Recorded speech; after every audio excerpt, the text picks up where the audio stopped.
माध्यमांसमोर आणणार आहात का की यावरून हे सिद्ध होईल किंवा संशय निर्माण होईल की दिग्गजची हत्या झाली? एक तरी पुरावा तुम्ही माध्यमांसमोर उघडपणे मांडणार आहात का? तुम्हाला पुरावा काय असतो एक हे पहिले समजून घ्यायला पाहिजे. या मागच्या प्रेस कॉन्फरन्सला पण सांगितलं आणि आता पुन्हा सांगतोय, हे लोक जे नॅरेटिव्ह चालवतात.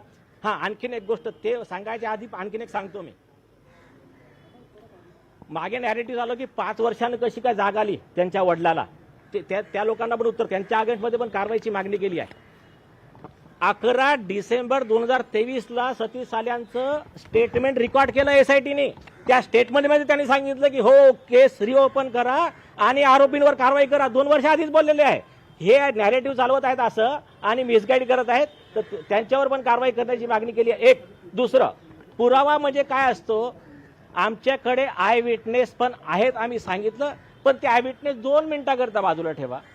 106 ऑफ एव्हिडन्स ऍक्ट आणि बॉम्बे हायकोर्ट आणि सुप्रीम कोर्टच्या गाईडलाईननुसार आम्हाला इथे फक्त 2च गोष्टी सिद्ध करायची आहे. एक, दिशाची हत्या झाली त्या दिवशी आदित्य ठाकरे आरोपी तिथं होते की नाही होते, एक.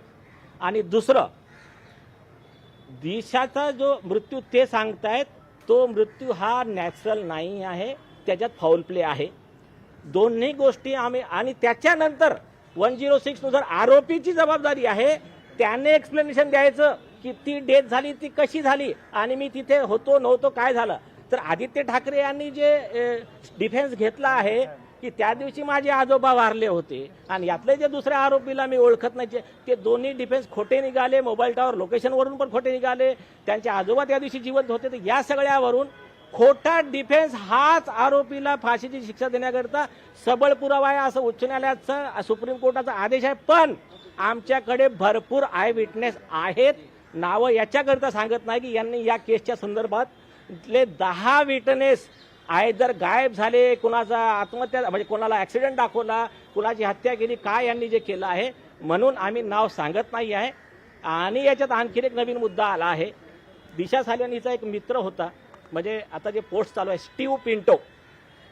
तुम्ही प्रसारमाध्यमांनी बघितलं असेल तर स्टीव्ह पिंटो त्यांनी त्यांच्या ट्विटर पोस्ट